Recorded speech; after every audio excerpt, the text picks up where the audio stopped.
इस दुनिया में हर इंसान के पास 2 पैर, 2 हाथ, 2 आँख और लगभग हर चीज़ सिमिलर है। लेकिन एक चीज़ है जो सबको अलग बनाती है और वो है उनका धर्म। कोई हिंदू है, कोई मुसलमान है, कोई सिख है तो कोई बुद्ध है। लोगों के धर्म अलग अलग है, इसी वजह से उनका रीति रिवाज भी अलग अलग है। जैसे कि अंतिम संस्कार का तरीका, शादी का तरीका और प्रेयर्स का तरीका, सब कुछ अलग है। बात करें अंतिम संस्कार की तो हिंदू धर्म में बॉडी को दफना दिया जाता है या पानी में बहा दिया जाता है या फिर जला दिया जाता है। अब इसको लेकर भी लोगों के अलग अलग तर्क है, लेकिन जलाने वाली प्रथा को ज्यादा मान्यता दी जाती है और इस पर्टिकुलर जगह को जहां जलाया जाता है उस जगह को शमशान कहा जाता है। इसी तरीके से इस्लाम में यानी कि मुसलमान इस जगह को कब्रिस्तान कहते हैं। इसके अलावा ईसाई धर्म में कॉफिन में दफन करके उसे दफना दिया जाता है। लेकिन पारसी धर्म एक ऐसा धर्म है जिसमें मरने वाले को ना ही जलाया जाता है, ना ही दफनाया जाता है और ना ही पानी में बहाया जाता है, बल्कि उन्हें न्यूट करके टावर ऑफ साइलेंस में गिद्धों के लिए खाने के लिए छोड़ दिया जाता है। ये पारसी धर्म के अंतिम संस्कार का तरीका है। अब पारसी लोग ऐसा क्यों करते हैं, ये जानने से पहले पारसी धर्म को भी थोड़ा समझते हैं। पारसी धर्म के लोग जरथुस्त्र को अपना पैगंबर मानते हैं और इन्हें पारसी धर्म का संस्थापक भी माना जाता है। पारसी धर्म के लोगों का मानना है कि जब ध्रुव दुनिया में नहीं आए थे तब ईरानी लोग देव याचना की पूजा किया करते थे। अब यहाँ पर देवा का मतलब देवता नहीं बल्कि शैतान है। उस टाइम के लोगों का मानना था कि शैतान की पूजा करने से बड़ी परेशानी दूर हो जाती है। लेकिन जब देवा याचना इस दुनिया में आए तब उन्होंने समझाया कि तुम्हें शैतान की पूजा नहीं करनी चाहिए बल्कि तुम्हें विजडम की इबादत करनी चाहिए। विजडम मतलब आहुर माजदा। आहुर माजदा को लॉर्ड ऑफ विजडम भी कहा जाता है। बाकी धर्म जैसे कि हिंदुइज्म, इस्लाम और क्रिश्चियनिटी, इनके अलग अलग अपने धार्मिक किताबें हैं। लेकिन पारसी धर्म में जरथुस्त्र ने कोई भी ग्रंथ नहीं लिखा बल्कि पंच गाथा है जिससे लोगों को सही और गलत का रास्ता बताया। पारसी धर्म के लोग ये मानते हैं कि ये दुनिया खत्म होगी और एक दिन कयामत आएगी और ये लोग किसी दूसरे धर्म के लोग से शादी नहीं करते। एक पारसी से ही शादी कर सकता है। इसके अलावा पारसी धर्म में गरीबी, फकीरी और संन्यास जैसे कॉन्सेप्ट को भी नहीं माना जाता। पारसी लोग अपने प्रेयर में कहते हैं यथा आहु वेरियो, यानी कि हम वादा करते हैं कि हम गरीबों की मदद करेंगे। पूरी दुनिया में पारसी धर्म की आबादी 1,15,000 है, जबकि इसमें से 40% लोग मुंबई शहर में ही रहते हैं। पारसी धर्म में 30% मर्द और 28% औरतें शादी नहीं करते क्योंकि इतनी कम आबादी होने की वजह से इन्हें अपना मैच ही नहीं मिल पाता। पारसी पानी और मिट्टी को पवित्र मानते हैं, जबकि ये आग को सन ऑफ गॉड कहते हैं। उनका मानना है कि आहुर माजदा सब कुछ जानता है लेकिन वो सर्वशक्तिमान नहीं है। आहुर माजदा लोगों को मौत नहीं देता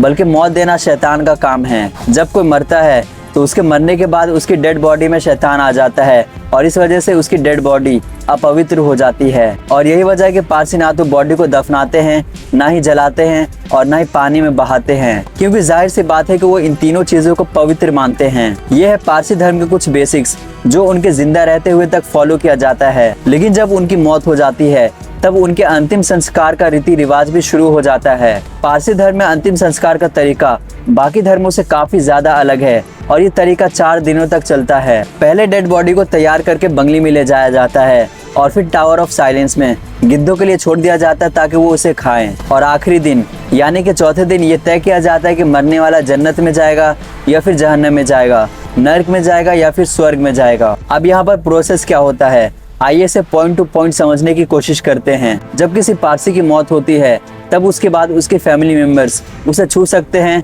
और उसे चूम सकते हैं, जो कि किसी भी फैमिली मेंबर के मरने के बाद किया जाता है। फिर बंगली में खबर दी जाती है कि फला इंसान की मौत हो गई है। फिर नशा सालार आते हैं और नशा सालार डेड बॉडी को बंगली तक लेकर जाते हैं। नशा सालार वो लोग होते हैं जो किसी पारसी के मरने के बाद उसके अंतिम संस्कार के सारे क्रियाक्रम को करते हैं। ऐसा माना जाता है कि नशा सालार अपनी प्रार्थना से यानी कि नशो शैतान को अपने कंट्रोल में रखते हैं। जब बॉडी बंगली में पहुंचती है तब मरने वाले के कपड़े को काट के हटा दिया जाता है और उसे ठंडे पानी से नहला दिया जाता है। और अब मरने वाले के बॉडी को नशा सालार के अलावा कोई टच भी नहीं कर सकता, यहाँ तक कि उसके फैमिली मेंबर्स भी नहीं टच कर सकते और उसके फैमिली मेंबर्स को भी उसकी बॉडी से 9 फीट तक दूर रखा जाता है। नहलाने के बाद बॉडी पर गौमूत्र लगाया जाता है और फिर सफेद सदरा और पजामा पहनाया जाता है। सफेद सदरा और पजामा को डायरेक्शन फाइंडर भी कहा जाता है। बॉडी को संगमरमर के एक स्लैब पे रखने के बाद नसा सालार अपने हाथों में कीले लेकर बॉडी के चारों तरफ एंटी क्लॉकवाइज घूमते हैं। ऐसा करने का पर्पस ये है कि शैतान उस सर्कल के बाहर नहीं निकल पाता और फिर इसके बाद एक कुत्ते को लाया जाता है और कुत्ते को लाने के बाद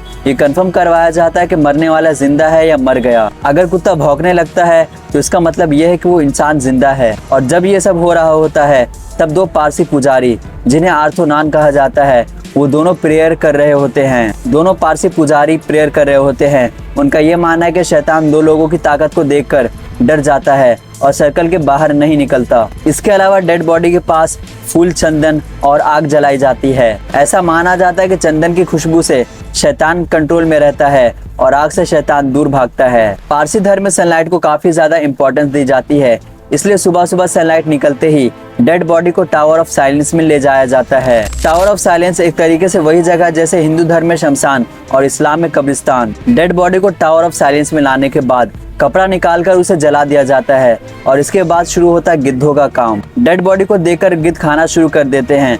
अब उस डेड बॉडी को गिद्ध कितने दिनों में खाएंगे वो उसके साइज पर डिपेंड करता है। पारसी धर्म का मानना है कि 3 दिनों तक आत्मा वहीं पर रहती है और चौथे दिन आत्मा डरकर बच्चे की तरह हो जाती है। चौथा दिन जजमेंट का होता है। आहुर माजदा के 4 जज ये डिसाइड करते हैं कि मरने वाला जन्नत में जाएगा या जहन्नम में जाएगा। वो चारों जज मरने वाले के अच्छे और बुरे काम दोनों को देखकर ये डिसाइड करते हैं कि वो मरने वाला जन्नत में जाएगा या फिर जहन्नम में जाएगा। मरने वाले ने अगर अच्छा काम किया होता है तो उसे सनलाइट के साथ स्वर्ग यानी कि हाउस ऑफ सॉन्ग में भेज दिया जाता है। लेकिन अगर उसने बुरे काम किए होते हैं तब उसे खुद नर्क यानी कि हाउस ऑफ डिसेड में जाना पड़ता है। जब गिद्ध बॉडी को खा जाते हैं तब बची हुई हड्डियों को बारिश और सनलाइट में छोड़ दिया जाता है ताकि वो डिकम्पोज हो सके। आखिर में बॉडी के बचे हुए हिस्से को नसा सालार टावर ऑफ साइलेंस के बीच में गड्ढे में डाल देते हैं, जिसमें चूना और ब्लैक सॉल्ट होता है। 8 से 10 महीने के अंदर हड्डी का पाउडर बन जाता है और इस तरह एक पारसी का अंतिम संस्कार खत्म होता है। हर धर्म का अपना एक तरीका होता है